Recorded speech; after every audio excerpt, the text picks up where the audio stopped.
السلام عليك يا أبا عبد الله. بسم الله الرحمن الرحيم. الحمد لله رب العالمين.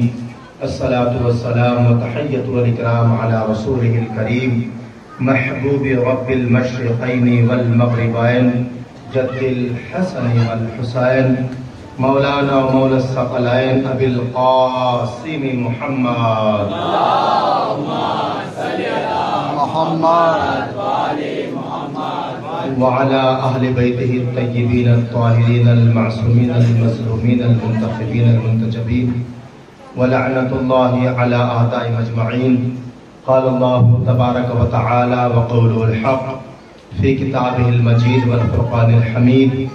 بسم الله الرحمن الرحيم. قل لا أسألكم عليه أجرا إلا المودة في القربى. اللهم صل على محمد وعلى محمد وجل. صدق الله مولانا العلي العظيم ونحن على ذلك لمن الشاهدين والشاكرين والحمد لله رب العالمين. حاضرین فرشیزہ، یہ جو ہماری مجالسیں ہو رہی ہیں ان مجالسوں کی یہ آج کی آخری مجلس ہے، اور ہماری ان مجلسوں کا اور اس پروگرام کا جو نام ہے وہ نام ہے امام حسن علیہ السلام کی شہادت کے حوالے سے یہ پروگرام کیا جا رہا ہے۔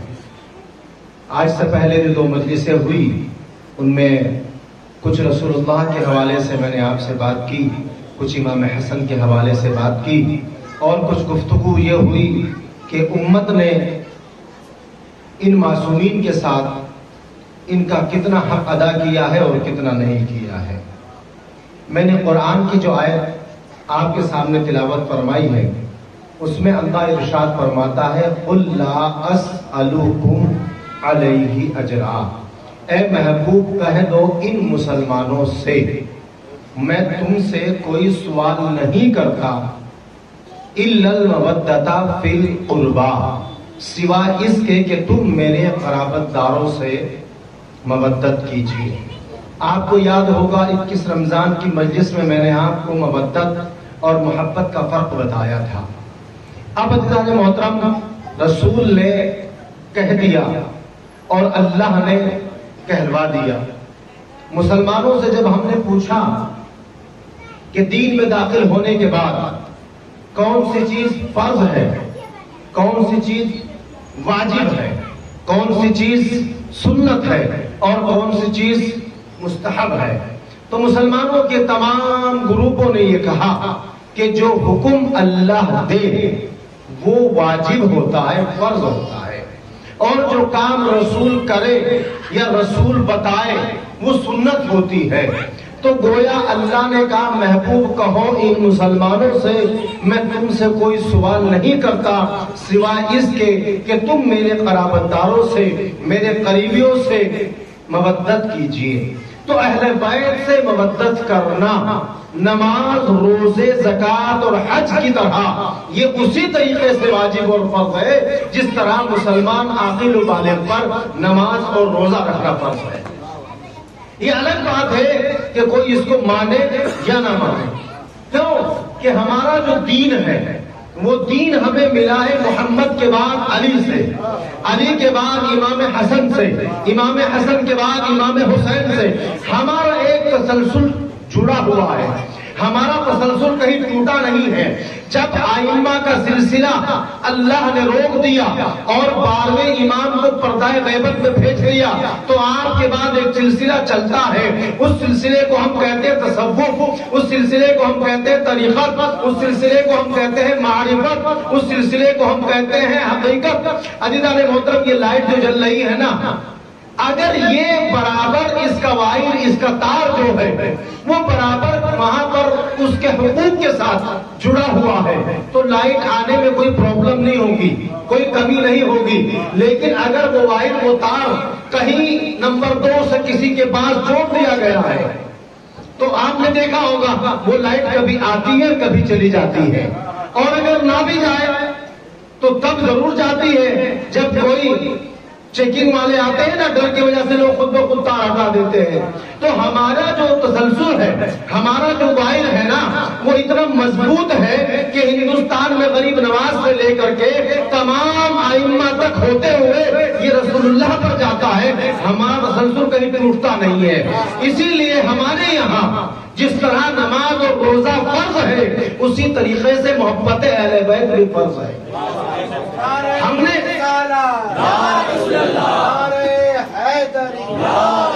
ہم نے کبھی تقابل نہیں کیا ایک دوسرے کا. وہ اور لوگ ہوں گے جو تقابل کرتے ہیں، اور کوئی مجلسوں میں پڑھتا ہے، کوئی تقریروں میں کرتا ہے. مومنوں یاد رکھو، اگر تمہارے کندھوں پر تعزیہ ہے، تمہارے ہاتھوں میں علم ہے، تمہارے ہاتھوں میں تابوت ہے، اور تم کہیں جا رہے ہیں، اگر تمہارے کانوں میں اذان کی آواز آ جائے تو اس تابوت کو سائڈ میں رکھ دو، اس تعزیے کو سائڈ میں رکھ دو، اس علم کو سائڈ میں رکھ دو. اس کو سائڈ میں رکھ کر کے سب سے پہلے اذان کی آواز سن کے نماز ادا کرو. مجھے اعتراض نہیں ہے مولوی کی اس بات پر میں یہ پوچھتا ہوں کہ اس اذان دینے والے سے یہ تو پتا کر لو کہ کبھی زندگی میں اس نے اس اذان کے بچانے والے کی تعظیم کی ہے یا نہیں. میں نماز کا منکر نہیں ہوں، میں اذان کا منکر نہیں ہوں، لیکن مجھے یہ تو بتاؤ، جو آپ اذان پر تعزیے کو رکوا رہے ہو، جو آپ اذان پر علم کو رکوا رہے ہو، بہت اچھی بات ہے. ہمیں نماز بھی ادا کرنی چاہیے، علم بھی اٹھانا چاہیے، تعزیہ بھی اٹھانا چاہیے. میں انکار نہیں کر رہا ہوں، لیکن کم از کم یہ تو دیکھ لو کہ ہمارے نبی نے جس کے بیٹوں کے ہم تعزیہ اٹھا رہے ہیں، اسی کے بیٹے، اپنے بیٹے کو رسول نے اپنے کندھوں پر اٹھا کر کے بتایا، اے لوگوں، اے کلمہ پڑھنے والوں، کبھی حسین کا تقابل نماز سے نہ کرنا. یہ دو کوڑی کا مولوی تمہیں برگلائے گا. تمہاری نمبر 2 کی، تمہاری سکے کی کمائی سے، تمہاری حرام کی کمائی سے بنی ہوئی مسجد کی محراب میں کھڑا ہوا مولوی یہ کہے گا کہ دیکھو نماز اول ہے، حسین بعد میں ہے. اس کے منہ پر تماچا مار کر بتانا کہ جب میں نماز پڑھتا ہوں، مسجد نبوی کی محراب ہوتی ہے اور امام حسن تشریف لاتے ہیں، میں رکوع میں جاتا ہوں، امام حسن میری پشت پر آ جاتے ہیں. کبھی کبھی میں سجدے میں جاتا ہوں، امام حسن اور امام حسین میری پشت پر آ جاتے ہیں. مسلمانوں نے انصاف نہیں کیا، اپنوں نے بھی انصاف نہیں کیا.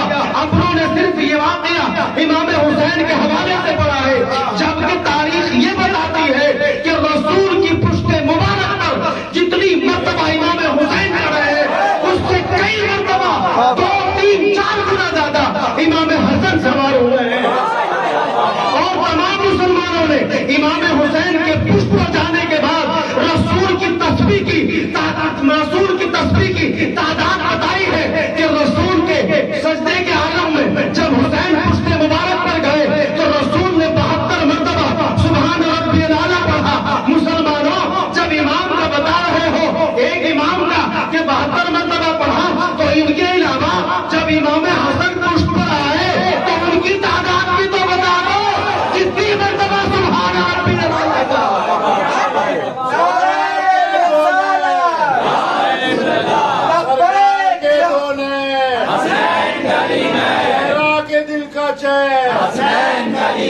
حیدر کے نورے ہیں،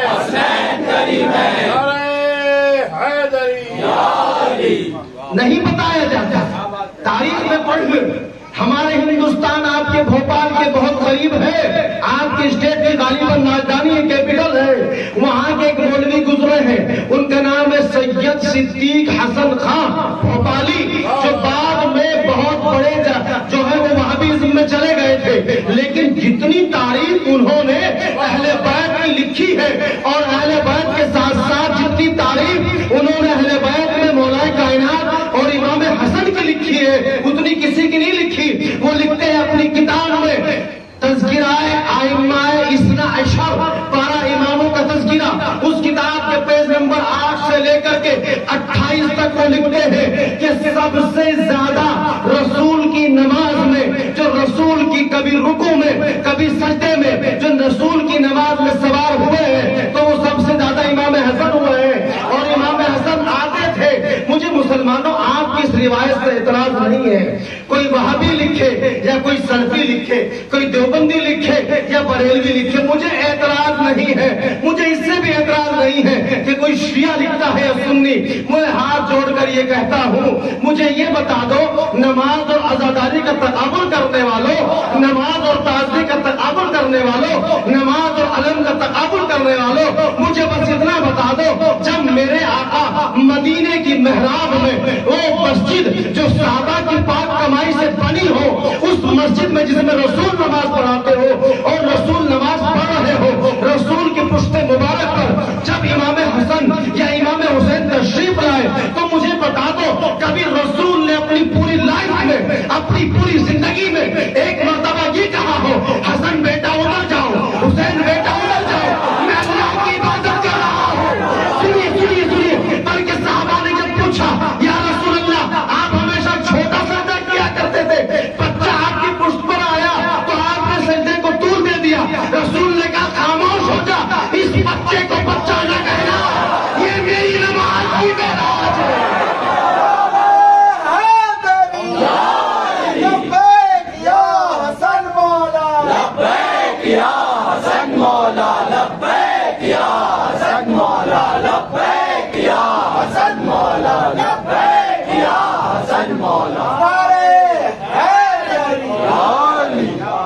کہنا ان سے جو کہتے ہیں کہ تعزیہ اٹھائے ہوئے ہو، اذان کی سنائی آئے تو تعزیہ روک دو، علم روک دو، ان کو بتاؤ کٹنی کی نماز پڑھوانے سے پہلے، کٹنی کا تعزیہ اٹھوانے سے پہلے مدینے میں جا کر کے جاؤ، رسول سے کہو رسول تمہاری پشت پر حسین ہے، تمہاری پشت پر حسن ہے، ان کو اتار دو، پہلے نماز مکمل کرو۔ اگر تم رسول سے کہنے کی ہمت رکھتے ہو تو پھر ہم حسینیوں کو بھی آ کر کے ٹوکنا کہ تعزیہ اول نہیں نماز اول ہے، ہم انکار نہیں کرتے، ہم نماز کی توہین نہیں کرتے، ہم نماز کو بھی افضل سمجھتے ہیں، ہم تعزیے کو بھی افضل سمجھتے ہیں، ہم عزاداری امام حسین کو بھی افضل سمجھتے ہیں، لیکن افضل کے ساتھ ساتھ ہم یہ ضرور کہتے ہیں کہ جب تک نماز رسول کے پاس تھی، جب تک نماز علی کے پاس تھی، جب تک نماز صحابہ کے پاس تھی، جب تک نماز دوسروں کے پاس تھی، جب تک وہ نماز تھی، لیکن جیسے ہی حسین نے شہادت دے کر اس نماز کو بچایا تو اب نماز کے ساتھ ساتھ حسین کے اس احسان کو یاد رکھنا نماز افضل ہے۔ یہ محمد عباس صابری نہیں کہہ رہا ہے، اس سجدے کے ساتھ ساتھ امام کی اس بات کو یاد رکھنا یہ سجدے سے افضل اس لیے ہوا، قرآن کہتا ہے هل جزاء الاحسان الا الاحسان، تمہاری نمازوں پر، تمہارے روزوں پر، تمہاری مانوتا پر، تمہاری انسانیت پر، تمہاری اللہ گیری پر اگر کوئی احسان ہے تو کسی مکتب کا نہیں، وہ احسان ہے میرے مولا کا۔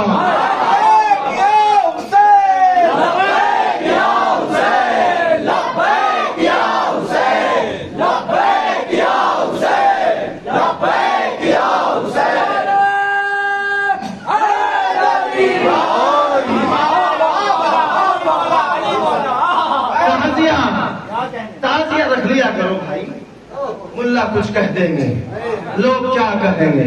اما مجھے یہ بتاؤ آپ نے دین لوگوں سے لیا ہے تعزیہ والے سے لیا؟ آپ کو جنت لوگوں سے لینی ہے تعزیہ والے سے لینی ہے؟ آپ کو اپنا حساب و کتاب لوگوں کو دینا یا علم والے کو دینا ہے؟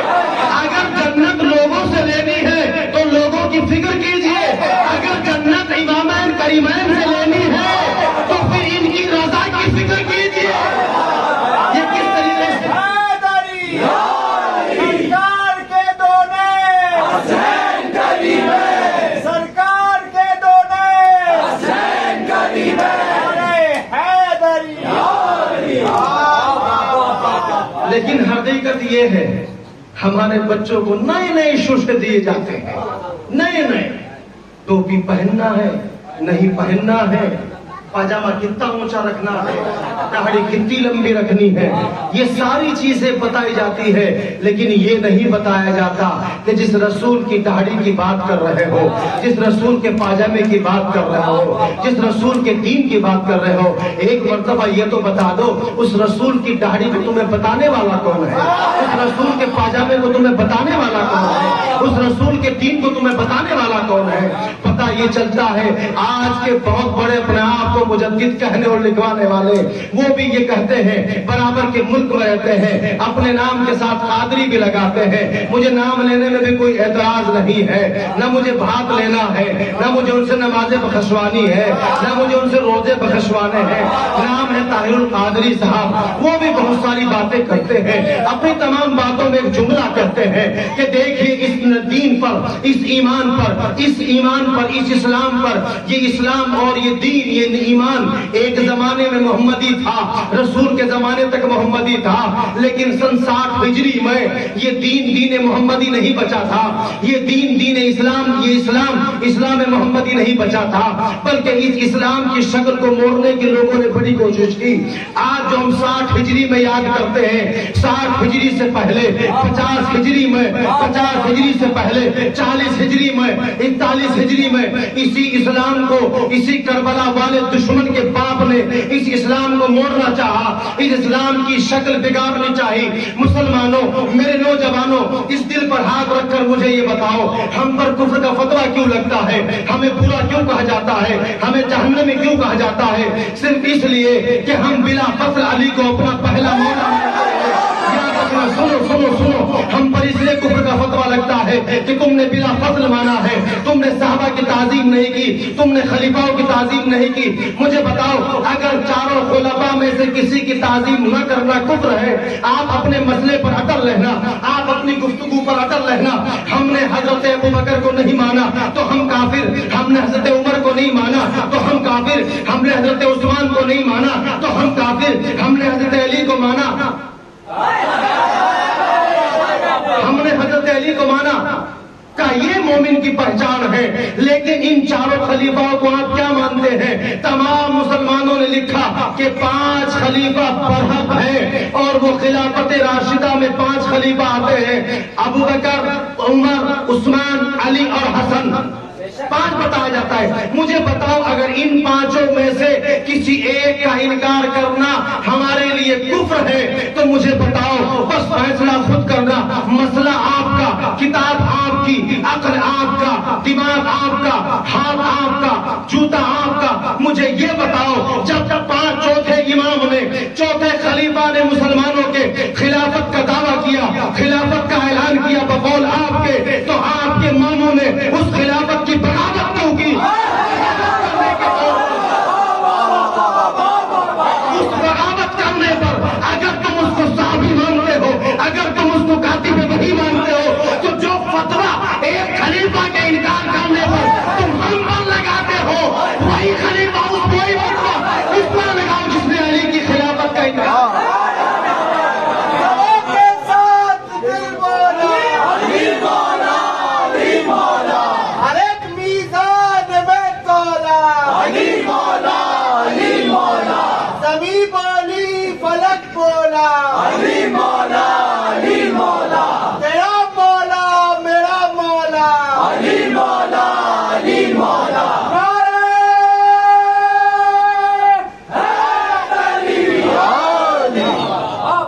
اپنی باری آتی ہے تو فتویٰ موڑ دیتے ہو. علامہ اقبال نے کیا خوب کہا ہے، ہم آہ بھی کرتے ہیں تو ہو جاتے ہیں بدنام، جو قتل بھی کرتے ہیں تو چرچا نہیں ہے. عزیزوں، آج جمعہ گزر چکا ہے، بہت سے لوگوں نے جمعہ پڑھا ہوگا، مسجد میں گئے ہوں گے، کچھ لوگوں نے مسجد میں جا کے جمعہ پڑھا، کچھ لوگوں نے اپنی خانقاہوں میں یا اپنے پیروں کے ساتھ یا یوٹیوب پہ یا سوشل میڈیا پہ جن کی خانقاہیں دور ہیں وہ اپنے نظر و نیاز کے اہتمام میں رہے ہوں گے. مجھے بتاؤ، ایمانداری سے بتاؤ، اگر آج کوئی مولوی آپ کی سوچ کے مطابق اپنی مسجد میں، آپ کی سوچ کے مطابق اپنی مسجد میں اگر آج کے دن شہادت امام حسن پر کوئی مولوی شہادت نہیں پڑھتا جمعے کے دن، تو آپ اس کے بارے میں کیا خیال رکھتے ہو؟ کیا خیال رکھتے ہو؟ تمام حسینی یہ کہتے ہیں وہ مولوی غلط ہے، اس کی بات نہیں سننی چاہیے. میرے جوانوں، میرے بزرگوں، میرے بچوں، عدل سے کام لیا کرو، انصاف سے کام لیا کرو. جب ایک مولوی جمعے کے خطبے میں شہادت حسن نہ پڑھ سکے تو اس کو ہم برا کہتے ہیں. تو اگر کوئی نام نہاد صوفی کوئی نام نہاد پیر، کوئی نام نہاد فقیر اپنے یہاں امام حسن کی محفل یا مجلس کرے اور کہے کہ آؤ شیر کھاؤ جاؤ، سناٹا کیوں ہے؟ دکھتی رکھ تو نہیں چھیڑتی، مت سننا کبھی، وہی بات نہیں ہے۔ اس کا بھی پتہ نہیں کہ صبح ہوگی یا نہیں، نہ آپ کو پتا نہ مجھے پتا، لیکن خدا را جو قانون آپ اس مولوی پر لگاتے ہیں وہی قانون اس پیر پر بھی لگاؤ، اس فقیر پر بھی لگاؤ، اس صوفی پر بھی لگاؤ جو نظر تو کرتا ہے امام کی لیکن نقاقلوں کے نام بتاتے ہیں۔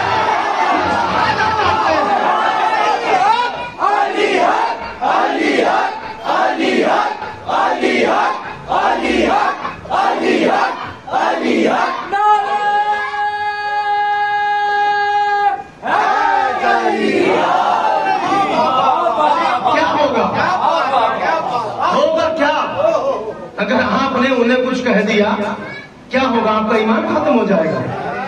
قرآن پڑھنا جا کر کے، قرآن کا 10واں پارہ ہے، سورہ توبہ ہے، اس سورہ توبہ میں ایک آیت ہے، آیت خود ڈھونڈ لینا، اس آیت میں حشر کا تذکرہ کیا جاتا ہے، اور حشر کے تذکرے میں وہ آیت بتاتی ہے کہ کل جب حشر کا میدان ہوگا کچھ پیر بیٹھے ہوئے ہوں گے، ان کے مرید ان کے پاس جائیں گے، وہ کہیں گے سرکار آج ہم پر پڑی ہوئی ہے، کل تو آپ نے دنیا میں بڑی جنت کے ہمیں خواب دکھائے تھے، بڑے اچھے اچھے ہمیں نہریں دکھائی تھی، بڑے اچھے اچھے ہمیں اونٹ جیسے انگور بتائے تھے، بڑے بکرے جیسے ہمیں کیلے بتائے تھے، بہت جنت کے خواب دکھائے تھے، آج تو ہم پھنس گئے ہیں۔ جب آپ نے ہمیں دنیا میں اپنا دامن پکڑوا کر کے ہم سے عہد لیا تھا کہ میرے ہاتھ پر آپ کا ہاتھ، آپ کا ہاتھ میرے ہاتھ سے، غوث پاک کے ہاتھ پر، غوث پاک کے ہاتھ سے مولا کائنات کے ہاتھ پر، مولا کائنات کے ہاتھ سے رسول اللہ کے ہاتھ پر، اب جب آپ یہ گفتگو کرتے جا رہے ہو، جب آپ نے دنیا میں ہم سے کہا ہے کہ جس کا ہاتھ میرے ہاتھ پر، اس کا ہاتھ غوث پاک کے ہاتھ پر، غوث پاک کے ہاتھ سے مولا کے ہاتھ پر، رسول کے ہاتھ پر، جب تم نے دنیا میں ہم سے یہ وعدہ کیا تھا، آج ہم پھنس گئے ہیں، ہم گناہوں میں ڈوبے ہوئے ہیں، آج ہمیں بچا لیجئے نا۔ آپ نے اپنے ہاتھ کے ذریعے ہمارا ہاتھ رسول اللہ تک پہنچایا تھا، آج ہمیں ہاتھ نہیں دیکھنا ہے، بس یہ جو سامنے جنت ہے، اس جنت کا پروانہ ہے، اس جنت کا پروانہ ہے، ہمارا آپ کہیں پہنچاؤ یا نہ پہنچاؤ، لیکن جنت کا پروانہ ہمارے رائٹ ہینڈ میں دلوا دو۔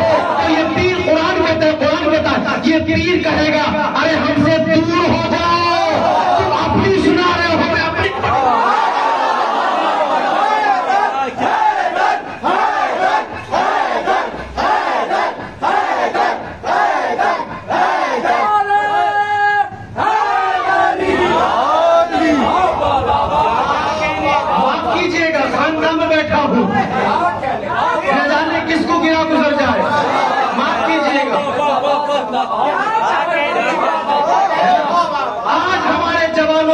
یہ ہے کہ باپ کا چشمہ ٹوٹا ہوا ہے، اس کی فکر نہیں، بابا کے پاس ٹیبلٹ نہیں خالی پیٹ پہ کھانے والی، لیکن اگر ہمیں یہ پتا چل جائے کہ ہمارے پیر فلاں سٹی میں آ رہے ہیں، فلاں شہر میں آ رہے ہیں، تو ہم نذرانے کے طور پر ہم ان کو نذرانہ دینے کے لیے، ان کی راہوں میں پھول بچھانے کے لیے، ان کو کپڑا دینے کے لیے کسی سے قرض لیں گے، قرض نہ ملا تو سود پر روپیہ لیں گے۔ یاد رکھنا جس امام کی شہادت کی شم میں آپ بیٹھے ہوئے ہیں، یہی امام فرماتے ہیں کہ تمہارا سب سے بڑا پیر، تمہارا سب سے بڑا رہبر، تمہارا سب سے بڑا رہنما، تمہارا سب سے بڑا تمہیں راستہ دکھانے والا، تمہارا سب سے بڑا لیڈر، سب سے پہلے حتیٰ کہ ہماری قیادت کرنے تک کے لیے تمہارا سب سے بڑا پیر تمہاری ماں، تمہارا باپ۔ اگر تم نے اپنے ماں باپ کی عزت نہیں کی، دنیا کے سارے پیروں کی تعظیم کر لینا۔ عزیزو یاد رکھنا، اگر ماں باپ کی تعظیم نہیں ہے تو پیروں کی تعظیم کام نہیں آئے گی، پیروں کی تعظیم کام نہیں آئے گی۔ اگر کسی کو برا لگ جائے تو معاف کرنا عزیزو، لیکن سچ بولنا میرا حق ہے، میری ذمہ داری ہے، کیونکہ میرا امام وہ ہے جس کی صداقت قرآن بتاتی ہے۔ میں نے جھوٹوں کو امام نہیں مانا ہے، میں نے جھوٹوں کو اپنا لیڈر نہیں مانا ہے، میرا امام یہ کہتا ہے کہ تم سچ بولنے میں کبھی کترانا نہیں، نہ دنیا تمہاری موت قریب کر سکتی ہے نہ تمہیں زندگی بڑھا سکتی ہے۔ یاد رکھنا، اگر تمہارا پیر تمہاری گفتگو ہونے سے پہلے تمہارے دل کو حال کو نہ بتائے، اس کی پیٹ توڑ دینا اور ایسا پیر تلاش کرنا جس کو تمہارے مسئلے بتانے کی ضرورت نہ پڑے۔ تلاش کیجیے عزیزوں، جس طرح آج نمبر 2 کی مولوی پیدا ہو گئے ہیں، اسی طریقے سے امامین کریمین حسنین کے ماننے والے بھی نمبر 2 میں بہت ہو گئے ہیں۔ میں ایک جگہ پہ تقریر کر رہا تھا، بہت سے پیر وہاں بیٹھے ہوئے تھے، خانقاہ کا معاملہ تھا، تو میں نے یہ کہا وہاں، اور یہاں بھی میں دوہرا رہا ہوں، یاد رکھنا اگر میری بات غلط ہو تو مجلس کے بعد میرے کمرے میں آنا، مجھ سے بات کرنا۔ جتنا امامین کریمین کو، جتنا پنجتن پاک کو، جتنا معصومین کو لوگوں نے اپنے آپ کو سنوارنے میں، اپنے آپ کو سنوارنے میں، اپنی ٹوپی بلند کرنے میں، اپنا قد بڑا کرنے میں، اپنا اسٹیٹس بڑا کرنے میں جتنا ان کا استعمال کیا ہے نا، خدا کی قسم اگر اپنا استعمال ہم ان کے لیے کرتے تھے تو ہمارا اسٹیٹس خود بخود بڑھ جاتا۔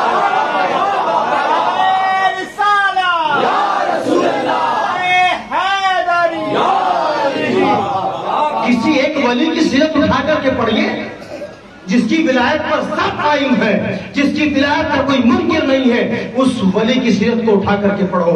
کوئی ولی آپ کو ایسا نہیں ملے گا جس نے یہ کہا ہو کہ اہل بیت کی اوپر سلام پڑھنے سے پہلے آ کر کے میرا ہاتھ چومو۔ بتاؤ مجھے اگر آپ نے تحقیق کی، اگر اسٹڈی کی ہے؟ نہیں، تمام اولیاء اللہ نے ایک ہی درس دیا ہے کہ دیکھو ہمیں پہچان لو، کوئی بات نہیں ہے، لیکن ہمارے سامنے جھکنے سے پہلے در سیدہ پر جھکو، ہمیں چومنے سے پہلے در سیدہ کی چوکھٹ کو چوم لو، ہمیں چومنے سے پہلے، ہمارا بوسہ لینے سے پہلے علم کو بوسہ دے دو۔ عزیزان محترم، آج کیا ٹرینڈ چلا ہوا ہے؟ کیا اگر کوئی بندہ نمبر 2 کے کام کر کے پیسہ کما رہا ہے اور اپنے پیر کو وہ اسکارپیو گفٹ کرتا ہے تو پیر کے اندر اتنی ہمت نہیں ہوتی جو وہ پوچھ لے کہ تو مجھے اسکارپیو دے رہا ہے، اپنے بابا کو تو نے موہٹ بھی لے کر کے دیا؟ نہیں ہوتی، بہت کڑوا ہے، ہضم نہیں ہوتا اچھو کو دیتا نے بہت۔ کم از کم ایسے پیروں کو مت ڈھونڈیے، کیونکہ ہمارے جو امام ہیں نا، انہوں نے کبھی کسی سے لالچ نہیں کیا۔ یہی امام، میں نے کل ایک واقعہ پڑھا نا امام حسن کا۔ امام حسن علیہ السلام مسجد میں ہے، آپ کے پاس ایک بندہ بیٹھا ہوا ہے، وہ بندہ ہاتھوں کو اٹھائے ہوئے دعا کر رہا ہے، دعا کرتے کرتے کرتے کرتے وہ کہہ رہا ہے اے اللہ میرا یہ کام ہے، اللہ میرا یہ کام ہے، اللہ میرا یہ کام ہے، یہ زبان سے کہتا جا رہا۔ اب جیسے اس نے ساری باتیں زبان سے کہی تو اس نے دل میں خیال کیا کہ اللہ کہیں سے اگر میرا انتظام، مجھے کچھ دینار مل جائے تو میرا یہ کام بن جائے گا۔ امام نے اس کو آرام کے ساتھ، بالکل آرام کے ساتھ اس کو اشارہ کیا، اور اشارہ کرنے کے بعد آپ اس کو اپنے ساتھ لے کر کے گئے، اور لے کر کے جانے کے بعد اپنے گھر میں تشریف لے گئے، وہاں سے کچھ رقم لے کر کے آئے اور رقم لا کر کے اس کو دے دی۔ وہ اپنے کام میں جا کر کے لگ گیا، اس کی جو ذاتی تمنائیں تھی، کام تھے، پورا ہو گئے۔ لیکن ہمارے یہاں تو امام کو بالکل غریب بتایا ہے ہمیں، بالکل غریب۔ ٹھیک ہے، اگر آپ امام کو غریب بتا رہے ہو تو یہ بھی تو بتاؤ نا کم از کم کہ غربت اگر امام کی سنت ہے تو آپ بھی تو سنت پر عمل کریں۔ میں اگر بتا رہا ہوں کہ غربت امام کی سنت ہے، ارے کپڑوں میں پیوند لگے ہوا کرتے تھے، ٹوپی ایسی ہوا کرتی تھی، لنگی ایسی ہوا کرتی تھی، کم از کم آپ بھی تو اپنے کپڑوں کے پیوند لگا لو کبھی، آپ بھی تو کبھی وہ سنت ادا کر دیجیے۔ لوگ ٹورچر بہت کرتے ہیں، لوگ انگلیاں بہت اٹھاتے ہیں، اسی لیے ایک مرتبہ میرے امام حسن مجتبی علیہ السلام اپنے گھر سے غسل کر کے نکلے، بہترین لباس آپ نے پہنا ہوا، ہمیں یہ پتا ہی نہیں جاتا کہ ہمارے ائمہ بہترین لباس بھی پہنتے ہیں۔ امام نے بہترین لباس پہنا ہے، گھر سے نکلے تو ایک یہودی ملا، وہ یہودی جو تھا اس نے بڑا پوشیدہ لباس پہنا ہوا، اور لکھا ہے کہ چمڑے کا لباس پہنا ہوا. انہی صدیق خان نے لکھا ہے, نواب صدیق خان صاحب بھوپالی نے, کہ شاید چمڑے کا لباس پہنا. وہ صدر الغابہ میں لکھا کہ بہت پوشیدہ لباس تھا. وہ بہت پوشیدہ لباس والے جا رہے ہیں, ادھر سے امام جا رہے ہیں, تو امام کے سامنے آئے. امام کے سامنے آنے کے بعد اس نے اپنے کندھے کے اوپر ایک مشکیزہ یا ایک مٹکا پانی کا اٹھایا ہوا ہے, اس کے اندر کچھ پانی ہے اور وہ پانی اس سے نکل رہا ہے, بہ رہا ہے. اس کے پاس پانی کا برتن بھی نہیں تھا. امام اس کے قریب آئے, وہ امام کے قریب آیا تو اس نے امام کو سر سے پیر تک دیکھا اور دیکھنے کے بعد مسکرایا. امام بھی مسکرائے. مسکرانے کے بعد اس بندے نے کہا کہ اگر آپ اجازت دے تو میں آپ کو آپ کے نانا کی ایک حدیث پڑھ کر سنانا چاہتا ہوں. کہا ہمارے نانا کی حدیث پڑھ کر سناؤ گے؟ کون سی حدیث ہے؟ کہ مجھے لگتا ہے شاید وہ حدیث آپ کو یاد نہیں, یا وہ حدیث شاید آپ کی نظروں سے نہیں گزری. امام مسکرا کر کے کہا تم ہمارے نانا کی حدیث کی بات کرتے ہو, ہم عرش معلیٰ پر کیا لکھا ہے وہ کتابیں, ہم یہ بھی بتا سکتے ہیں کہ تمہارے مقدر میں کیا ہے. اب یہ بندہ جو تھا حیران ہو گیا. کہا مولا یہ بات ہے کہ ہاں, کہ چلیے ٹھیک ہے اپنی بات مکمل کیجیے. اس نے کہا کہ میں نے رسول سے سنا ہے کہ یہ دنیا ہے یہ مومن کے لیے قید خانہ ہے اور کافر کے لیے جنت ہے. کافر کے لیے جنت ہے اور مومن کے لیے قید خانہ ہے. تو جنت کیا ہوتی ہے کہ اچھے لباس, اچھا کھانا, اچھا پینا, یہ تو بتایا گیا نا ہمیں جنت کے بارے میں. اور آگے بڑھے تو کہیں حوریں بتا دی, کہیں کچھ بتا دیا, ہے نا. انصاف تو مسلمان کرتا ہی نہیں ہے, کبھی انصاف نہیں کرتا. مردوں کو تو بتا دی کہ حوریں ملے گی, ان خاتون کو کیا ملے گا یہ بھی تو بتاؤ نا. یہ نہیں بتایا جاتا. انصاف تو تبھی کرتے نا اگر منصف کو اپنا امام مانتے. عزیزان محترم, خیر بہرحال برے جس کے مقدر میں ہے وہ ملے یا نہ ملے. محمد عباس صابری کی تو ایک ہی تمنا ہے, پروردگارا دنیا میں تو نے اس چوکھٹ پہ جھکایا ہے, دنیا میں اس چوکھٹ پہ جھکایا ہے, نہ حوروں کی تمنا ہے نہ غلما کی تمنا, بس اس چوکھٹ پہ ہمیں وہاں بھی خدمت کرنے کا موقع ہے. بس یہی.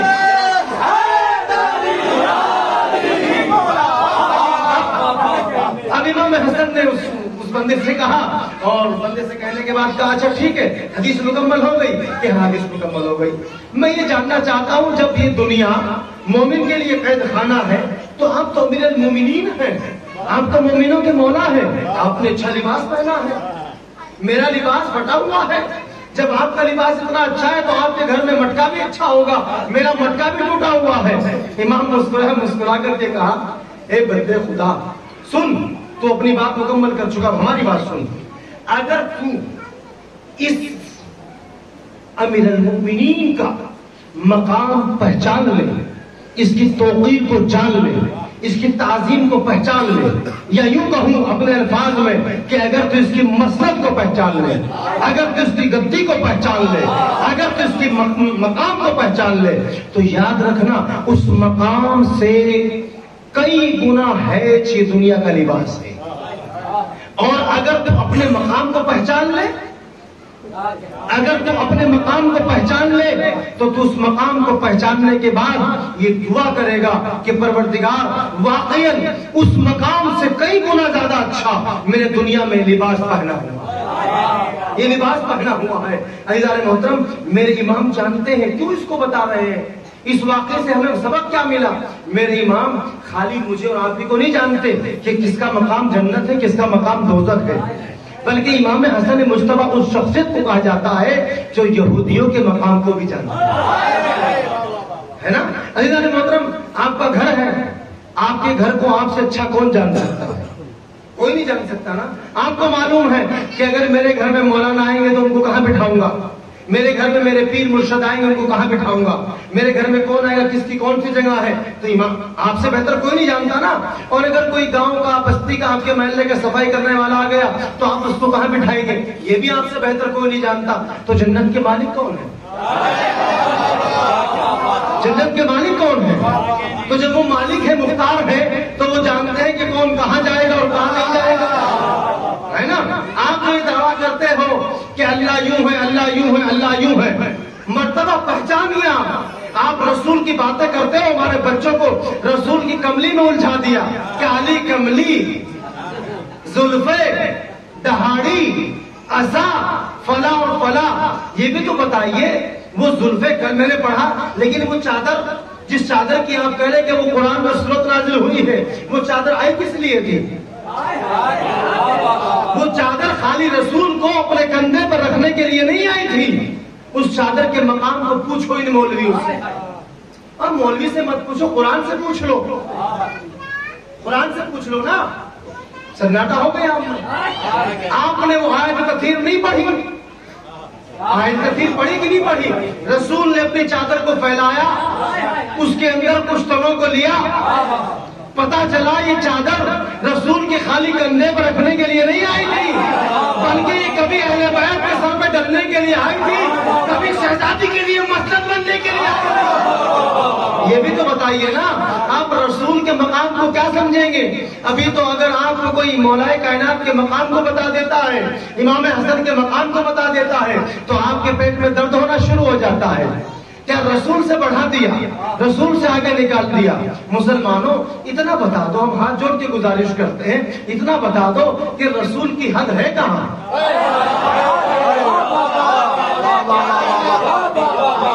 رسول کی حد کہاں ہے؟ رسالت کا بارڈر کہاں جا کر ختم ہو جاتا ہے جو ہم اس کو پار نہ کریں؟ اتنا تو بتا دیجئے. یہاں مسلمان خاموش ہو جاتا ہے. جب اپنے مولوی کی بات آتی ہے تو کہتا ہے کہ ہمالیہ بھی فلاں کا ہے اور وہ بھی فلاں کا ہے، اور جب رسول کی بات آتی ہے تو کہتے ہیں کہ رسول کے پاس تو رہنے کے لیے ایک مکان بھی نہیں تھا. یہ پورا ષڈینتر رچا گیا ہے اس لیے کہ آپ مقام اہل بیت کو پہچان نہ سکے، آپ مقام اہل بیت کی قدر و منزلت نہ کر سکے. اس لیے جب آپ کے نظروں میں آپ کو یہ بتایا جائے گا کہ اہل بیت بہت غریب تھے، مولا گھٹنے سے روٹی توڑ کر کے کھاتے تھے، پانی میں بھگا کر کے کھاتے تھے، یہ ساری باتیں آپ کو بتائی جاتی ہے، لیکن اس کی علت نہیں بتائی جاتی. اس کی علت نہیں بتائی جاتی. کیوں؟ کہ ہمارے مولویوں کے پاس کوئی علت الشرائع نہیں ہے. شریعت جو بنائی ہے نا، اس کی ان کے پاس کوئی علل الشرائع نہیں ہے. علل الشرائع کس نے لکھی؟ ایک کتاب مدنی آپ نے پڑھی کہ نہیں پڑھی؟ آپ نے آج سے پہلے نام سنا کہ نہیں سنا؟ علل الشرائع ایک بہت زبردست کتاب ہے، اور لکھی کس نے؟ یہ آپ کی آنکھوں سے جو آنسو نکلتا ہے، اس کا ذائقہ کیسا ہوتا ہے، یہ کیوں نکلتا ہے؟ آپ کی باڈی سے جو پسینہ نکلتا ہے یہ کیوں نکلتا ہے، اس کا ذائقہ کیسا ہوتا ہے؟ پوری زندگی، انسان کی پوری زندگی اسی علل الشرائع میں لکھی ہے. اگر موقع ملے نا تو اس کتاب کو ضرور پڑھیے گا. لکھی کس نے ہے؟ تمام کی تمام روایتیں چھٹے امام جعفر صادق علیہ السلام.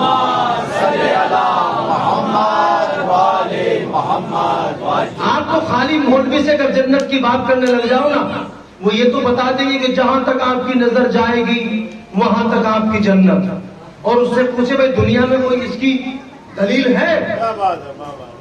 دنیا میں کوئی اس کی دلیل ہے؟ تو خاموش، سناٹا. ارے جو ہم کہہ رہے ہماری بات پر یقین کیجیے.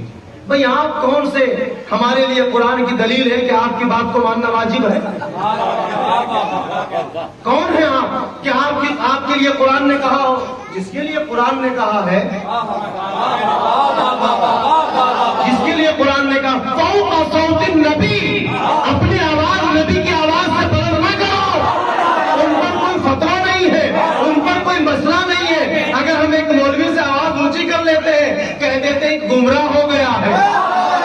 ہماری گمراہی سے، گمراہیت کا فتویٰ لگانے سے پہلے ان پر لگاؤ جس نے رسول کو کبھی ہزیان کہا، کبھی رسول کی شان میں گستاخی کی، کبھی رسول سے آگے بڑھے، کبھی رسول کی آواز سے آگے کی. ان کو بھی تو ایک دفعہ کہہ دیجئے نہیں. خاموش ہے. منصفانہ مزاج رکھیے بھائی، منصفانہ مزاج رکھیے. کئی مولویوں کو میں نے رات کو میسج کیا جو میرے ذریعے کئی مسجدوں میں رہتے ہیں. میسج پڑھنے کے بعد صبح انہوں نے مجھے میسج کیا، میں دیکھا اٹھ کر کے. انہوں نے کہا مولوی صاحب میں جو آپ نے کہا ہے میں مصائب تو ضرور پڑھتا امام حسن کے، لیکن میرے ساتھ ایک مشکل ہے. میرے پیچھے کچھ نماز پڑھنے والے جو ہیں وہ مصائب کے سننے کے عادی نہیں ہیں، اور وہ اعتراض کریں گے، اور ہو سکتا ہے کہ وہ شام کو عصر کے بعد میرا بستر گول کرا دیں. میں نے کہا کہ آپ کا بستر گول ہو کہ نہیں ہو؟ اب ضرور ہوگا. اپنے بستر گول کرنے کی طاقت و ہمت یہ دنیا کے لوگوں میں نہ محسوس کرو، بلکہ آپ کو مجھے روٹی اور رزق دینے والے کون ہیں؟ کون ہیں؟ اللہ. اللہ کے پاس تو کچھ بچا ہی نہیں. قرآن کہہ رہا ہے وَمِنَ النَّاسِ مَن يَشْرِي نَفْسَهُ ابْتِغَاءَ مَرْضَاتِ اللَّهِ. اللہ کے پاس تو کچھ بچا ہی نہیں ہے. نشیری نہ سمجھ لینا، قرآن پڑھ رہا ہوں، سمجھے؟ قرآن کہہ رہا ہے وہ اپنا نفس بیچ کر اللہ سے اللہ کی مرضی لے لی. اب اگر میری مرضی یہ صاحب لے لے اور کوئی مجھے کہے مولانا آج یہ پڑھنا، آج یہ پڑھنا، آج یہ پڑھنا، جب تک یہ پرمیشن نہ دے میں کچھ پڑھ ہی نہیں سکتا. آپ لاکھ کہتے رہیے اللہ بچہ دے دے، اللہ کام میں برکت کر دے، پڑھتے رہیے، کہتے رہیے، جب تک اللہ کو ان کا واسطہ دے کر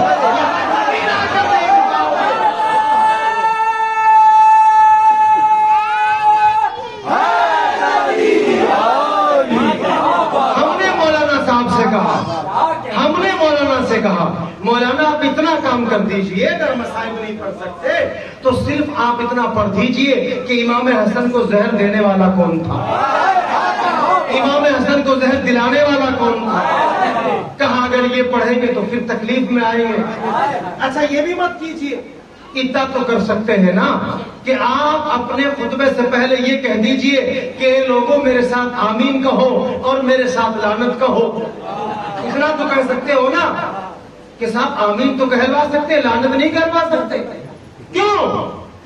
اس لیے کہ ملا نے مسئلہ بیان کر دیا ہے کہ تم یزید کے اوپر بھی لعنت نہیں کر سکتے. کیوں بھائی ملا جی یہ بتائیں، ہم آپ کی مانے یا اللہ کی مانے؟ ہماری تو نماز بھی بغیر لعنت کے قبول نہیں ہوتی. ہماری تو نماز بھی جب تک ہم یہ نہ کہہ دیں غیر المغضوب علیہم وہ قبول ہی نہیں. نماز میں یہ پڑھنا واجب ہے، اللہ ہمیں ان کے راستے سے بچا جن پر تیرا عذاب نازل ہوا ہے.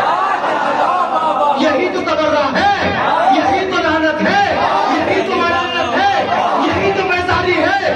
ہم چیخ چیخ کر منبروں سے یہی کہتے ہیں کہ اگر تمہارے اندر یہ ہمت نہیں ہے کہ تم کسی قاتل کا نام لے سکو تو کم از کم اتنا کر لو، آؤ 28 سفر میں ہم چوک میں چلتے ہیں، ہمارے ساتھ کھڑے ہونا، کپڑے نہ بدلنا، امام حسن کی تعریف نہ پڑھنا، امام حسن کے قاتل کا نام نہ لینا، بس اپنے دونوں ہاتھوں کو بلند کرنا اور یہ کہنا پروردگار تجھے محمد کا واسطہ، جس نے تیرے پروردگار تجھے محمد کا واسطہ، جس نے امام حسن کو ستایا اس پر تیری لعنت، تیرے رسول کی لعنت، تیرے فرشتوں کی لعنت.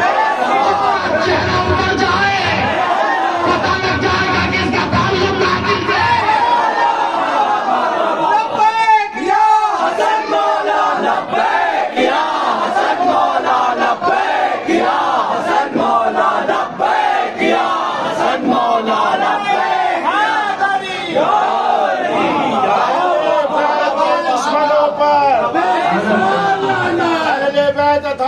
دشمنوں پر،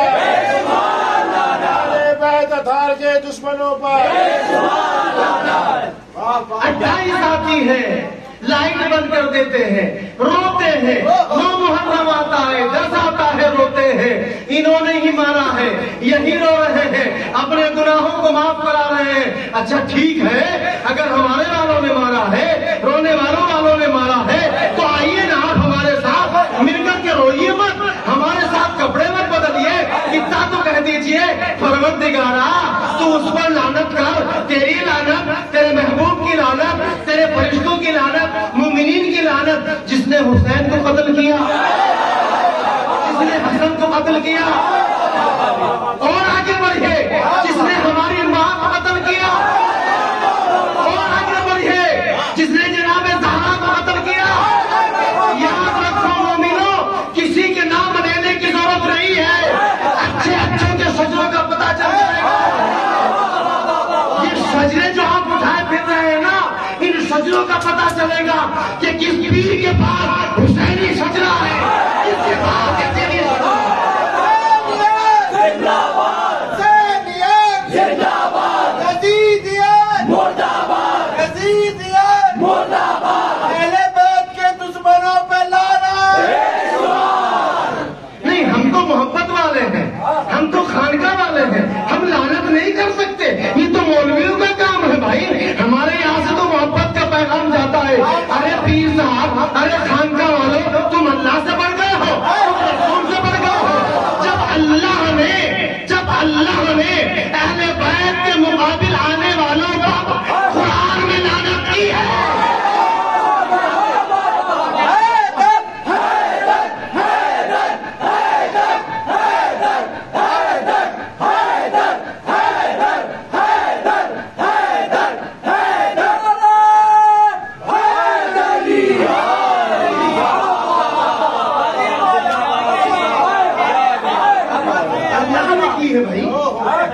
اللہ نے کی ہے۔ یہ تو بدقسمتی ہے مسلمانوں کی کہ مسلمانوں کو صرف طوطے کی طرح قرآن رٹایا گیا ہے، اس کو سمجھایا نہیں گیا۔ خوب ہل ہل کر کے پڑھیے، بس قرآن اسی لیے آیا ہے۔ نہیں میرے جوانوں، میرے بچوں، مجھے بتاؤ، دنیا کے اندر اگر کوئی ادنا سے ادنا انسان کوئی کتاب لکھتا ہے، کوئی لٹریچر تیار کرتا ہے، تو مجھے بتاؤ کیا وہ کتاب اس لیے لکھی جاتی ہے کہ بس آپ اس کو بازار سے لا کر کے تاق میں رکھ دینا، صبح شام اس کو چاٹ لینا، چوم لینا اور کتاب کا حق ادا ہو جائے گا؟ اس لیے لکھی جاتی ہے؟ نہیں، بلکہ اس لیے لکھی جاتی ہے اگر آپ کیمسٹ کے اسٹوڈنٹ ہیں تو آپ اس کی کتاب اس لیے لاتے ہیں نا کہ آپ کے نمبر اچھے آئے، آپ کی معلومات بڑھے۔ اگر آپ لاء کے اسٹوڈنٹ ہیں تو آپ لاء کی کتاب اس لیے تھوڑی لائیں گے کہ لا کے گھر میں رکھ دیں گے، بلکہ اس لیے لائیں گے اس کی تحقیق کریں گے، اسٹڈی کریں گے، کل جب ایگزام ہوگا تو اس میں اچھے سے لکھ سکے، نمبر اچھے لے سکے۔ اسی لیے جب دنیا کی کتابیں پڑھنے کے لیے آئی ہے، سمجھنے کے لیے آئی ہے، ایگزام میں لکھنے کے لیے آئی ہے، تو یہ وہ کتاب جو رحمت للعالمین لے کر کے آئے ہیں، کیا یہ صرف تراویحوں میں گٹا مارنے کے لیے آئی ہے؟ کیا یہ طوطے کی طرح رٹانے کے لیے آئی ہے؟ نہیں، یہ قرآن آپ کے اور میرے لیے یہ سمجھنے کے لیے آئی ہے، سمجھنے کے لیے۔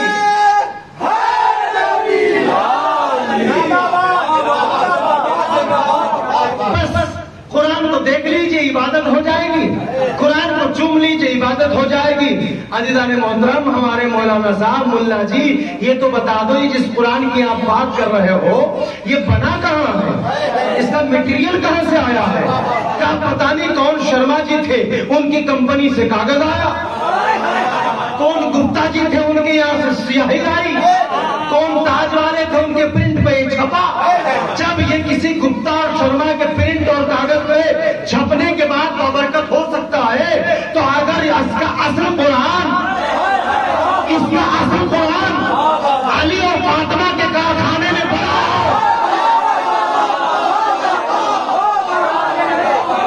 جو اس قرآن کی بقا ہے، جو اس قرآن کی اصل قرآن ہے، پھر اس کو چومنا اور چاٹنا کیوں جائز نہیں ہے؟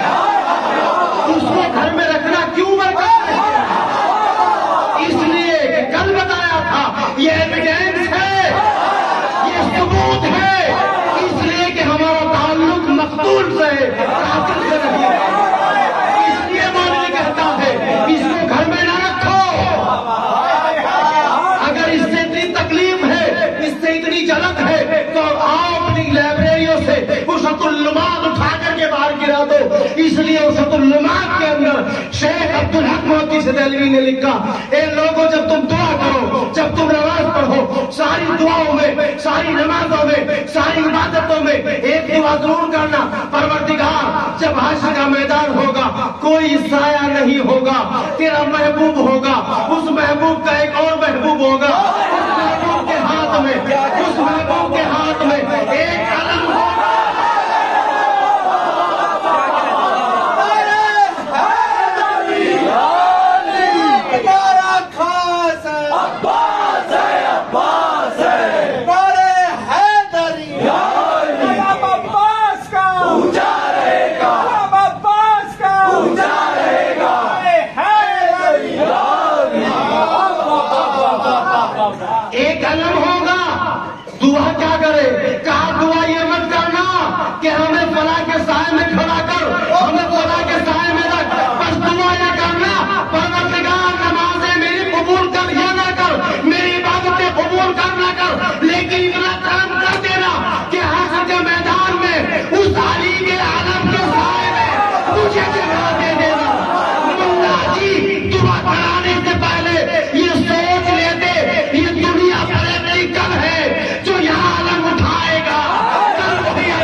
جاتے ہو، یہاں علم سے نگاہ ٹوٹتے ہیں، یہاں علم سے ایمان سے نکل جاتے ہو۔ بتاؤ عبدالحق مودی سے دہلوی سے تو کوئی فرقہ نہیں جاتا، آپ دیوبندی ہو تب بھی نہیں بھاگو گے، آپ بریلوی ہو تب بھی نہیں بھاگو گے، آپ جس چاہے مسلک سے ہو عبدالحق سے نہیں بھاگ سکتے۔ انہوں نے لکھا ہے یہ دعا کرنا۔ محترم، جب علم کی دعا کر رہے ہو تو دنیا میں پہلے پریکٹیکل کر لو۔ اگر کوئی خانقاہ فخریہ چشتیہ صابریہ کٹنی سے یا جو بھی خانقاہ یہاں پر ہے، نیازی خانقاہ جو بھی جہاں جہاں سے علم اٹھتا ہے، پہلے ان علم کے سائے میں رہنا شروع اور ان علم کو اٹھانے والے بن جاؤ۔ اگر علم اٹھاؤ گے، علم کے سائے میں رہو گے تو کل سے علم دیکھ کے وہاں بھاگو گے نہیں، بھاگو گے نہیں۔ اور اگر علم سے یہاں بھاگتے رہے ملا جی کی اور پیر جی کی بات سن کر تو کل وہاں بھی دیکھو گے میرا ملا جی کہے گا تو علم کے نیچے جاؤں گا، پیر جی کہیں گے تو علم کے نیچے جاؤں گا، لیکن وہاں ملا جی کا اور پیر جی کا علم کیا ہوگا؟ اما تم ہمارے پاس آ رہے ہو، ہمیں تو اپنی پڑی ہے نا۔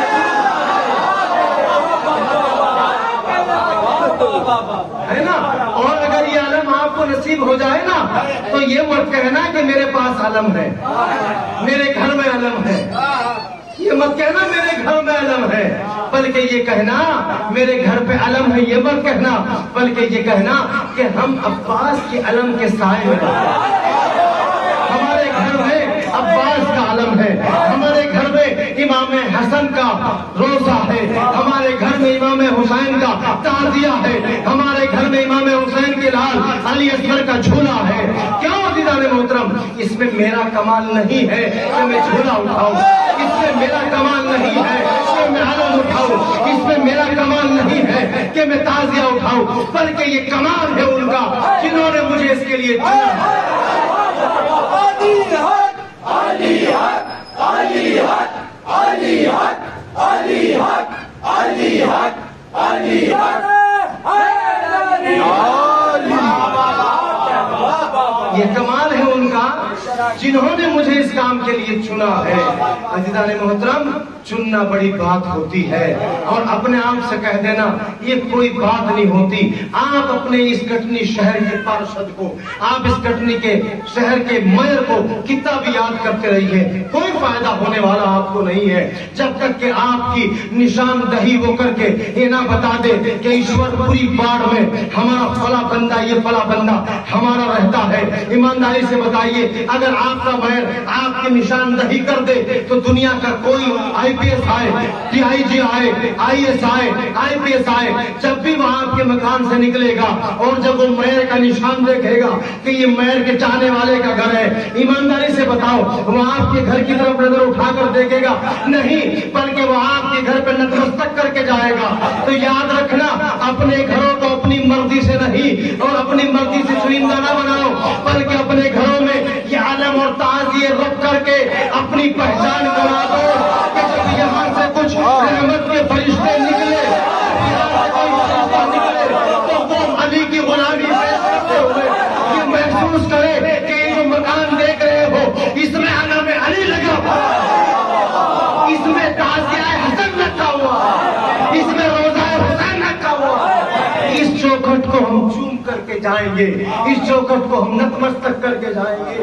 عزیزان محترم، آپ یہ نہ سمجھیے گا کہ میں ایسے ہی ہوا میں چھوڑ رہا ہوں یا ہوا میں پھینک رہا ہوں، بلکہ اس در کی برکت اتنی ہے، اتنی برکت ہے عزیزو، سرکار غوث پاک رضی اللہ تعالی عنہ نے اپنی کتاب بنیت الطالبین، اب وہ کتاب کس کی ہے کس کی نہیں میرا یہ میٹر نہیں ہے، بلکہ لوگ جانتے ہیں، مانتے ہیں کہ وہ کتاب سرکار غوث پاک نے لکھی ہے۔ اسی کتاب میں وہ لکھتے ہیں کہ جب امام حسین کی شہادت ہو گئی، امام حسین کی شہادت کے بعد اللہ نے 70,000 فرشتوں کو دنیا میں بھیجا اور بھیجنے کے بعد کہا کہ جہاں جہاں تذکرہ حسین ہوتا رہے گا وہاں جا جا کر کے تم تذکرہ حسین کرنے والوں کی، علم اٹھانے والوں کی، تعزیہ اٹھانے والوں کی حفاظت کرتے رہنا، ان کے لیے دعائے رحمت کرتے رہنا۔